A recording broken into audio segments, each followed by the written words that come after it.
కృతజ్ఞత గల చీమ. ఒకరోజు అనుకోకుండా ఓ చిన్న చీమ సరస్సులో పడిపోయింది. పడుతూ లేస్తూ నీటిలో మునగసాగింది. పక్కనే చెట్టుపై గల ఒక పావురము చీమ అవస్థను గమనించి కొమ్మలోంచి ఒక ఆకును తీసి చీమకు సమీపంలో పడవేసింది. చీమ ఎంతో కష్టపడి ఆ ఆకు పైభాగానికి చేరుకుంది. అలా ఆ ఆకు కదులుతూ మెల్లగా సరస్సు ఒడ్డుకు చేరుకుంది. బ్రతుకుజీవుడా అనుకుంటూ ఒడ్డుపైకి చేరిన చీమ తన ప్రాణాలు కాపాడిన పావురానికి మనస్సులో ధన్యవాదాలు తెలుపుకుంది. చాలా రోజులు గడిచిపోయాయి. ఒకనాడు తన ఆహారాన్ని వెతుక్కుంటూ అడవిలో అటూ ఇటూ తిరగసాగింది చీమ. అలా తిరుగుతున్న చీమ దృష్టిలో ఒక వేటగాడు పడ్డాడు. ఆ వేటగాడు చెట్ల పొదల్లో నక్కి ఉన్నాడు. వాడి చేతిలోని తుపాకీ పావురానికి గురిపెట్టబడి ఉంది. అది గమనించిన చీమ వెంటనే ఆలోచించి పరుగు పరుగున వాడి కాలిని చేరుకొని గట్టిగా కుట్టింది. వేటగాడికి నొప్పి పుట్టి గుండు గురితప్పిపోయింది. ఆ శబ్దానికి పావురం తుర్రుమని ఎగిరిపోయింది.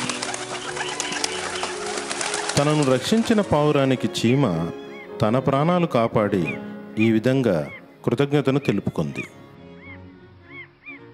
ఈ కథలో నీతి సహాయాన్ని పొందడమే కాదు, ఇతరులకు సహాయపడాలి. ముసలివాడి ముందు చూపు. అనగనగా ఒక రాజ్యం. ఆ రాజ్యపు మహారాజు తన రాజ్యంలోని ప్రజలందరూ సుఖంగా సంతోషంగా ఉండాలని కోరుకునేవాడు.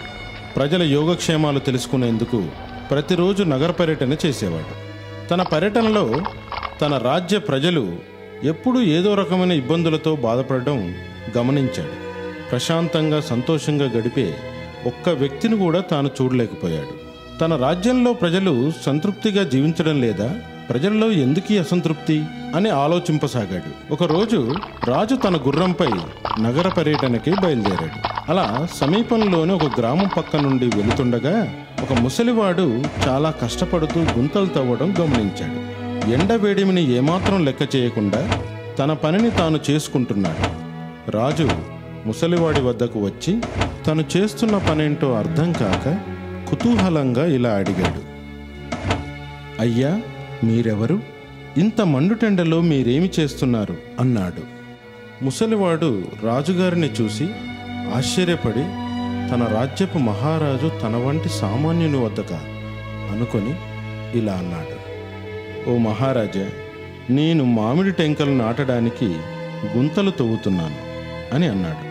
ఎన్ని రోజుల తర్వాత మామిడి చెట్లు పెరిగి ఫలాలను ఇస్తాయి అని అడిగాడు రాజు.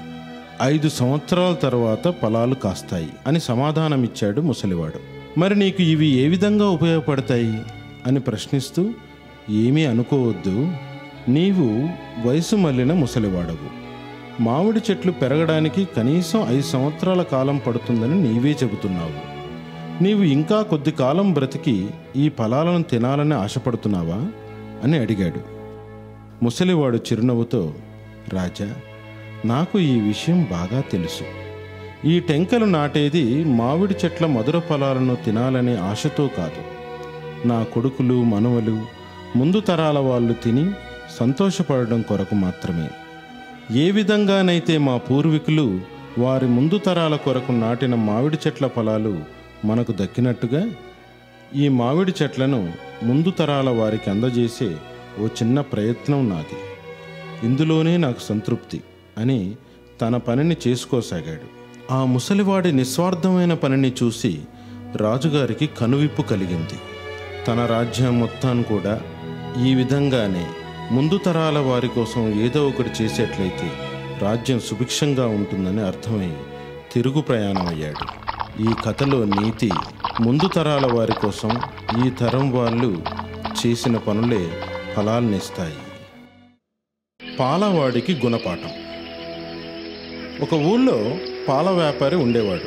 అతను పాలలో సగభాగం నీటిని కలిపి ఇంటింటికి తిరిగి పాలను అమ్మేవాడు. ఒకరోజు తన వద్ద గల మొత్తం పాలను అమ్మగా డబ్బుల సంచి నిండిపోయింది. వాడు అలసిపోయి ఇంటికి బయలుదేరాడు. మార్గ మధ్యంలో మండుటెండ ఉండడం వల్ల పచ్చని చెట్టును చూసి దాని కింద విశ్రమించ నిశ్చయించుకున్నాడు. చల్లని గాలి వీస్తుండడంతో గాఢ నిద్రలోకి జారుకున్నాడు.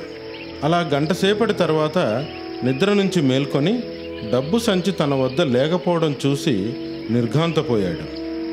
ఇంతలో చెట్టుపై నాణాల సవ్వడి వినిపించింది. తలెత్తి పైకి చూస్తే ఓ కోతి పాలవాడి డబ్బు సంచిని ఒక చేత్తో పట్టుకొని చెట్టు పైన కనిపించింది. ఆకలితో ఉన్న ఆ కోతి సంచిలోని నాణాలను తీసి కొరికి పనికిరాక వాటిని కింద పడవేయసాగింది. ఈ విధంగా ఒక నాణ్యం తర్వాత ఇంకో నాణాన్ని కొరికి కిందికి విసరసాగింది. డబ్బుల సంచిలోని నాణాలన్నింటినీ కిందికి విసిరేసింది. అలా విసిరివేయబడ్డ నాణాలు కొన్ని నేల మీద, కొన్ని బావిలో పడ్డాయి. డబ్బు సంచిని ఖాళీ చేసి నేలపైకి విసిరేసింది కోతి. పాలవాడు నిస్సహాయ స్థితిలో చూస్తూ ఉండిపోయాడు. ఖాళీ డబ్బు సంచిని తీసుకొని నేలపై చెల్లాచెదురుగా పడి ఉన్న నాణాలను పోగు చేసుకున్నాడు.